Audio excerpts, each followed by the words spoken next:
Yo, so please sabarakarai, sarakap whatever. Halo, selamat datang di info Pak Bagong, info channel penting gak penting. Nah, kali ini ibunya Kadita yang tampil di YouTube kali ini. Nah, kita mau bahas apa ya? Yo. Halo, kita kembali lagi di info Pak Bagong. Nah, kali ini ibunya Kadita yang tampil. Kita mau bahas apa ya? Kita mau kenalan. Jadi kenalan sama ibunya Dita, ayahnya Dita, sama nanti storynya Dita. Nah, kali ini kita mulai sama pertanyaan apa dulu ya?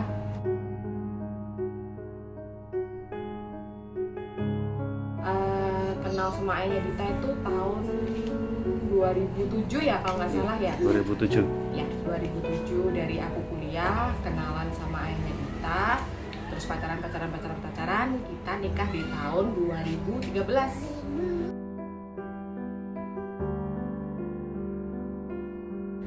Nah, setelah nikah, gak lama aku dikaruniai apa namanya?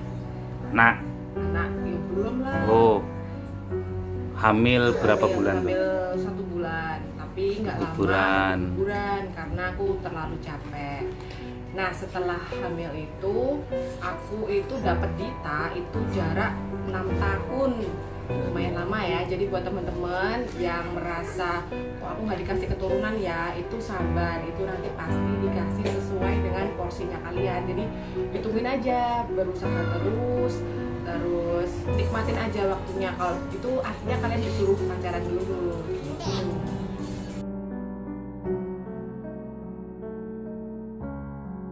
Aku dulu sempat ikut program dari dokter. Kami dulu ada di dokter Arsi, Dokter Arsi, RSIA Rahmi di Jogja. Nah, kita ikut beberapa program di situ. Salah satunya programnya itu kita disuruh, saya ya, terutama itu HSG, dan untuk suami saya itu cek laboratorium untuk kualitas spermanya. Itu ada yang lewat. Nah, terus untuk programnya itu selain HSG juga ada juga atur pola makan, atur gaya hidup, gitu-gitu sih standar.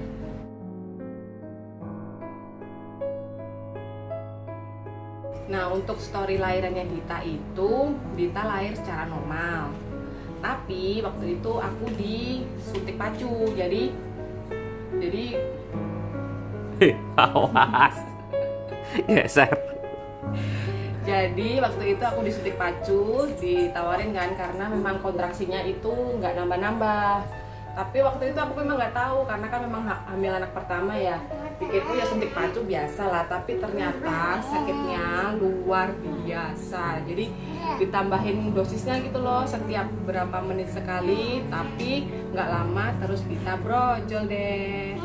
Nah, uniknya Dita itu memang lahir sendiri, maksudnya karena kan posisi aku disuntik pacu kan ditambah dosisnya terus tuh sama susternya, karena nunggu juga dokternya datang, tapi dokternya di jalan kan perjalanan agak sedikit lama. Nah, posisi disuntik sama si susternya itu ditambah dosis, si Ditanya itu nggak lama itu keluar sendiri gitu loh, jadi tanpa aku mengejar dia udah keluar sendiri gitu.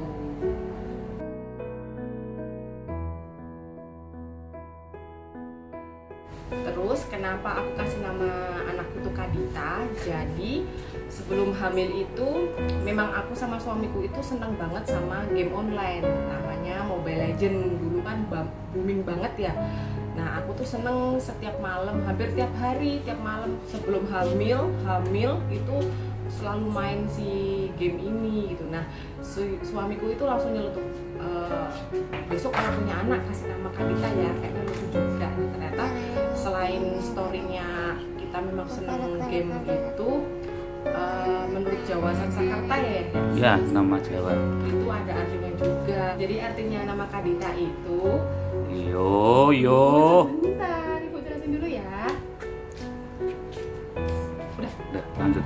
Jadi nama Kadita dalam Jawa Sanskerta itu adalah putri dari Raja Munding Kerajaan Pajajaran. artinya itu Dewi Srengenge atau Dewi Matahari. Nah, untuk nama Datu sendiri, DHATU itu adalah apa itu ya? Putri Anggun Putri bagaikan Anggun, ratu. bagaikan raja. Nah, harapan kita tuh Bagaikan sih- ratu, bagaikan raja. bagaikan raja. Apa sih? Kamu dia laki-laki raja. Harapannya kita tuh ya Dita tuh sebagai wanita itu ada anggun-anggunnya walaupun sekarang itu nggak ada anggun-anggunnya gitu. Nama-nama panjangnya itu Kadita Datu Kurniawan. Nah. Kurniawan itu Kurniawan itu ya dari nama ayahnya. nama ayahnya, nama belakang ayahnya. Ya. Itu.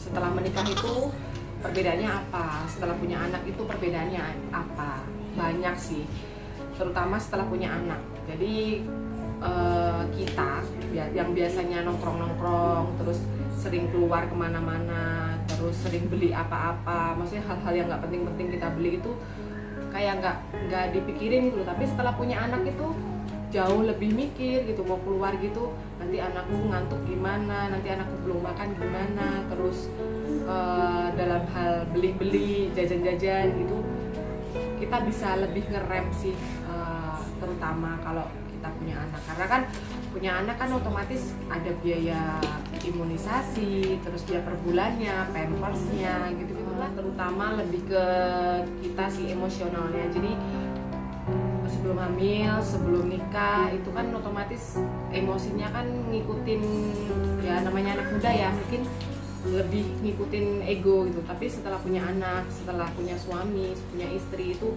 kita bisa lebih ngerem gitu, lebih bisa belajar sabar dan bersyukur.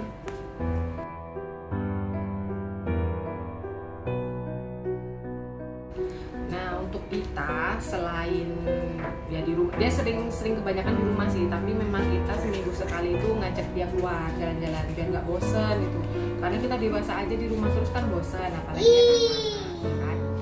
Nah, Dita itu sering kita ajak outdoor, karena kan kalau outdoor itu interaksinya lebih luas. Playground sih, kalau kita ke mall kita ajak dia ke playground, jadi biar dia bebas explore. Selain itu kita juga sering ajak dia ke tempat-tempat outdoor yang memang banyak binatangnya, karena Dita tuh seneng interaksi sama binatang, sama kelinci, sama burung terutama. Selain di outdoor juga ke pantai, tapi ke pantai kita pilih-pilih juga sih tempatnya yang landai sama yang jarang ada kerumunan.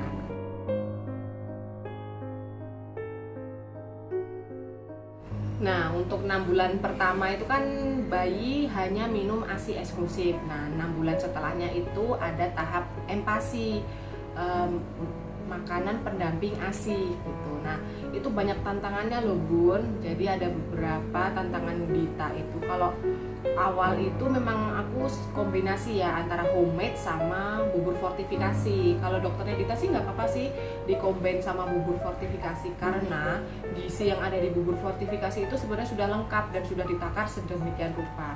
Dan jangan takut, bubur fortifikasi itu nggak ada pengawetnya, karena memang sebenarnya kenapa kok bisa tahan lama, karena memang sudah melalui proses yang sedemikian rupa sehingga kadar airnya tuh hilang, jadi bisa tahan lama. Tangannya Dita itu banyak banget, dia tipikal yang agak sedikit pemilih dalam makanan. Tapi alhamdulillah di usianya sekarang dia udah bisa makanan ini sih, bentuknya makanan keluarga gitu. Apa yang kita makan dia bisa makan. Cuman memang pilih-pilih banget, dia lebih banyak kemilnya daripada makan nasi. Jadi kalau suruh makan nasi itu rasanya pusing, ngabisin beberapa suap itu sering bertengkar aja sama kita. Dia tuh sukanya makannya tempe goreng, Iya. peyek itu suka. Makannya keras-keras gitu dia suka, tapi kalau suruh makan nasi, aduh, Susah. luar biasa. Mungkin ada yang sama?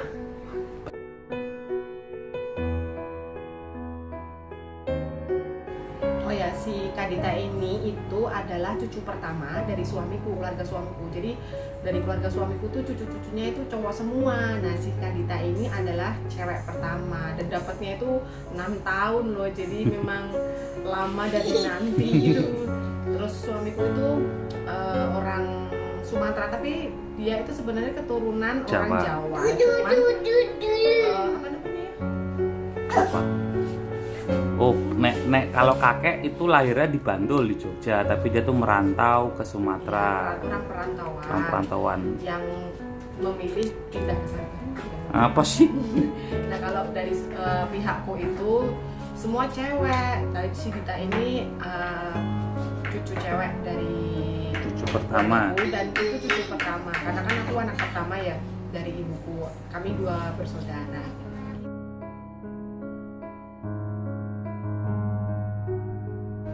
Untuk masalah gadget, memang kita itu sebisa mungkin membatasi Dita, karena kan di usianya Dita itu kalau bisa tuh jangan kenal ya, tapi memang susah karena kan posisi aku di rumah sendiri. Kalau aku tinggal masak, aku bersih rumah gitu, memang aku kasih dia gadget. Tapi untuk meminimalisir biar dia nggak gini terus, itu aku lebih ke ini sih, pasang ke TV. Jadi aku pindah beberapa USB-nya ke TV, jadi layarnya tuh lebih lebar gitu loh, daripada dia harus megang handphone gitu.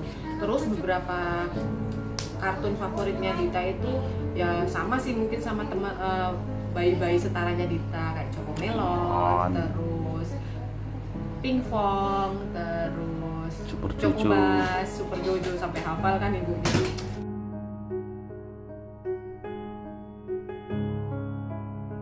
Hal yang membuat aku kesal sebagai ibu itu mungkin dirasakan sama semua ibu-ibu ya. Jadi mungkin dikala pengen istirahat tapi anaknya belum mau istirahat, dikala udah masak capek-capek, dilepeh, disembur. Nah itu hal normal sih kalau kita capek, kita kesel. Tapi kembali lagi, semua itu nanti ada fasenya. Jadi si anak kayak gini tuh suatu saat nanti nggak akan terulang lagi. Jadi udahlah, kembali lagi kayak ya udahlah, dinikmatin aja, toh nanti pun akan berlalu. Badai itu pasti berlalu.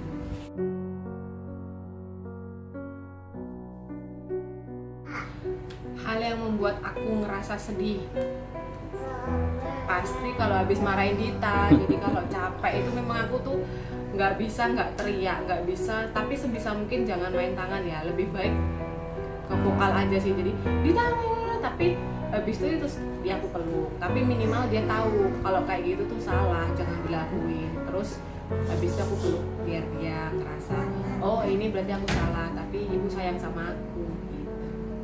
Bohong bilang. Tapi kalau dari ayahnya, yang membuat ayahnya sedih tuh pas Dita itu malam-malam jam 10 malam dia tuh teriak-teriak, nangis-nangis. Kirain kenapa, rupanya ngantuk. Nggak mau ditetei, nggak mau diapa-apain, nggak mau. Kita sampai bingung, sampai mau ke bawa rumah sakit, pesen Gojek itu ya, Iya. pesen Grab. Udah Jam 10 malam nggak datang, nyampe setengah 11. Itu apa sih Bu? Botol banyak banget. Ini ya. Jadi ini itu aromaterapi, mereknya Young Living. Mungkin teman-teman udah tahu ya, Young Living itu apa. Bisa di Google, itu banyak banget yang pakai. Artis-artis juga pakai. Kalau aku sih lebih Wih. ke sini ibu, nggak kelihatan. Oke. Bos bebas. Jadi kalau aku itu pakai si Young Living ini udah 1 tahun. Dulu awalnya memang nggak ada pengen niatan pakai, tapi tahu teman-teman pakai itu apa sih, ternyata malah nyandu loh. Jadi awalnya cuma punya 12 macam oil, jadi bisa punya sebanyak ini. Bakul.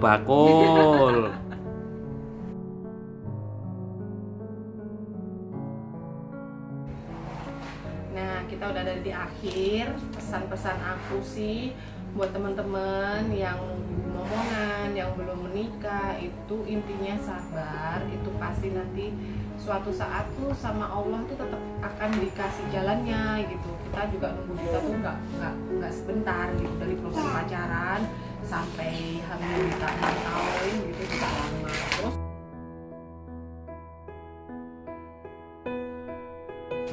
pesanku untuk Kadita anakku itu, jadilah anak yang berguna bagi negara, taat pada agama, terus patuh sama orang tua, jadi anak yang baik pada sesama, terus jangan lupa selalu bersyukur kepada keadaan apapun yang terjadi dalam hidupnya. Gitu. Teman-teman udah ngeliat channel kita Info Pak Pak Bagong. Kita undur diri dulu.